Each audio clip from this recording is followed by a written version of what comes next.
అందరికీ నమస్కారం అండి.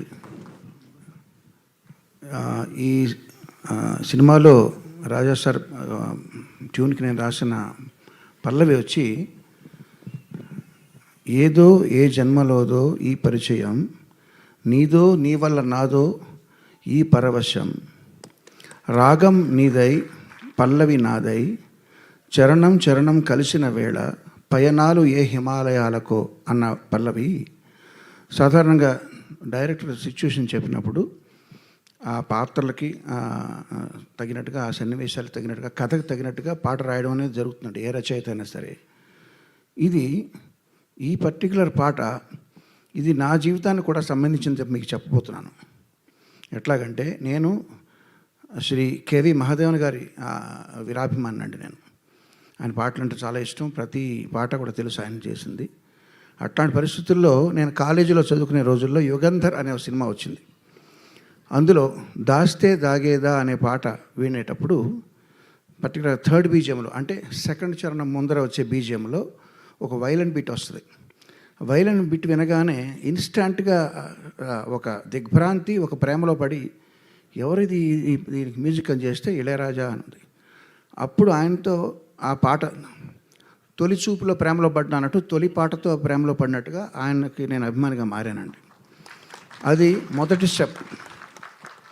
ఆ తర్వాత చాలా సంవత్సరాలకి నేను ఫస్ట్ టైం మెడ్రాస్ వెళ్ళినప్పుడు, అప్పటికే ఆయన పాటలు చాలా విన్నాను. ఉస్మాన్ రోడ్లో అనుకుంటాను ఒక గ్రీన్ హౌస్ ఉండేది కదా సార్. ఆ గ్రీన్ హౌస్ పక్క నుంచి నడిచి వెళ్ళేటప్పుడు, నడిచి వెళ్ళటం అని ఎందుకంటానంటే అప్పుడు నడిచే వెళ్ళటం, లేదా మహా అయితే సిటీ బస్సులు, ఆటోలు, కార్లు కూడా లేవు. ఇది ఇళయరాజా గారి ఇల్లు అంటున్నారు, ఇట్లా ఇదా ఎలా ఉంటుందా ఇళయరాజా గారి ఇల్లు అని ఒక విస్మయంతో, ఆశ్చర్యంతో, దాని ఆరాధనాభావంతో చూడడం. అది నెక్స్ట్ స్టెప్. అంటే ఆయన ఉన్న సిటీకి వెళ్ళడం అనేది నెక్స్ట్ స్టెప్. ఎక్కడెక్కడో జీవితం ఎక్కడెక్కడో మరుపులు తిరిగి కర్ణాటక స్టేట్ నుంచి అక్కడ మెడ్రాస్ వెళ్ళడం అనేది. తర్వాత ఆయన ప్రత్యక్షంగా కలిసే భాగ్యం కలిగింది. దానికంటే ముందర ఎస్ రాజేశ్వరరావు గారి ఆఖరి అబ్బాయి కోటి అని ఉన్నాడు. ఆ కోటికి డిస్కో విజన్ అనే ఒక మ్యూజిక్ షాప్ ఉంది పానగల్ పార్క్ పక్కన. అక్కడ క్యాసెట్లు కొనుక్కోవడానికి వెళ్ళినప్పుడు పయనంగల్ ముడివిదిల్లై అనే తమిళ సినిమా తాలూకు ఎల్పి ఇక్కడ ప్లే చేస్తూ ఉండేవాళ్ళు. అందులో ఒక్కొక్క పాట ఒక్కొక్క ఆణిముత్యం. అవి వింటూ ఇది కదా సంగీతం అంటే, ఎలాగా ఎంత అద్భుతం అని అక్కడ మళ్ళీ దిగ్భ్రాంతికి గురి చెందడం, ఆరాధనాభావం పెరగడం, అదొక స్టెప్. అయితే తర్వాత అన్వేషణ రిలీజ్ అయిందండి వంశీ గారిది. అందులో కీరవాణి అనే ఒక పాట ఉంది. అది విజేంద్ర ప్రసాద్ గారు ఆ పాట ప్లే చేసి ఆయన కొన్నారు క్యాసెట్ బజార్కి వెళ్ళి. ఒరే ఈ పాట చూడు, ఇట్లా నువ్వు ఎప్పటికన్నా కంపోజ్ చేయగలవా అని చెప్పి నన్ను తిట్టారు. ఇది ఆర్కెస్ట్రేషన్ చూడని చెప్పి. ఆ పాట ఎంత అద్భుతంగా ఉందంటే, అద్భుతంగా ఉండడం అనే ఫీలింగ్తో పాటు భయం కూడా కలిగింది. ఎందుకంటే ఆయన తిడుతున్నారు ఒక పక్క నుంచి. చాలా భయం వేసింది, అసలు ఏంటి ఇళయరాజా గారు అని చెప్పి. సో అది ఒక స్టెప్. అయితే తర్వాత చాలా సంవత్సరాలకి నేను చక్రవర్తి గారి దగ్గర పనిచేసేటప్పుడు వేటూరు సుందరామూర్తి గారు ప్రసాద్ స్టూడియోకి ఆయన కంపోజర్ తీసుకెళ్లారు.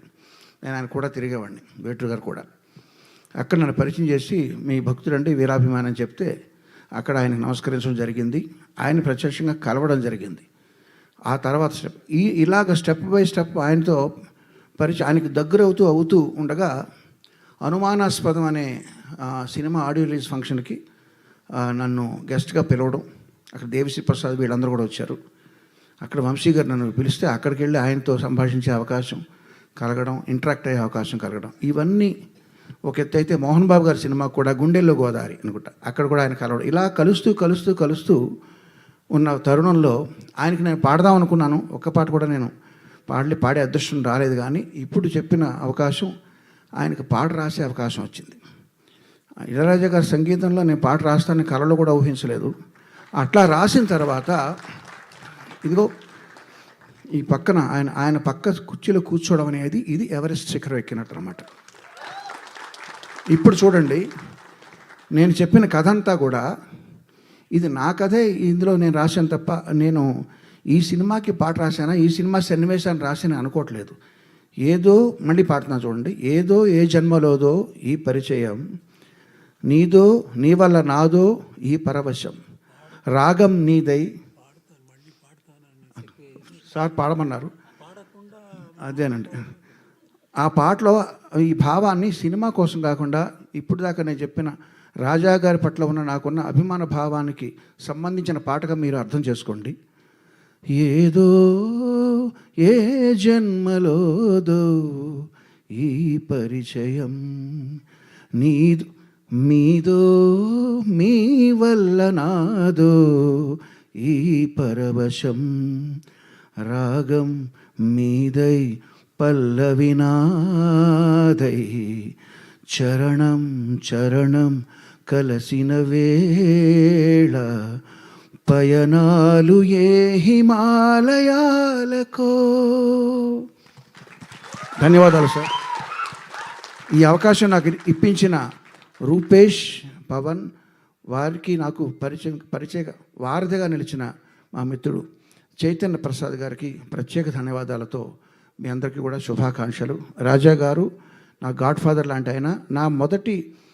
నా కెరీర్లో మొదటి 2 సంవత్సరాలు ఆయన మ్యూజిక్ నేను కాపీ కొడుతూ, కాపీ అంటే కాపీ కాదు, ఇన్స్పిరేషన్ తీసుకుంటూ, మీరు వినండి, ఫస్ట్ 2 ఇయర్స్లో నేను చేసిన పాఠాన్ని కూడా రాజా గారిని ఇన్స్పైర్ అయ్యి ఆ స్టైల్లో ఉంటుంటాయి. తర్వాత ఎవరి స్టైల్ వాళ్ళకి వస్తూ ఉంటుంది. సో నన్నే కాదు, చాలామంది మ్యూజిక్ డైరెక్టర్ని ఈ తరం వాళ్ళందరినీ కూడా ఇన్స్పైర్ చేసి ఆదర్శప్రాయంగా నిలిచిన రాజా గారికి భగవంతుడు ఆయురారోగ్య ఐశ్వర్యాలని చిరకాలం ప్రసాదించాలని కోరుకుంటూ ధన్యవాదాలు.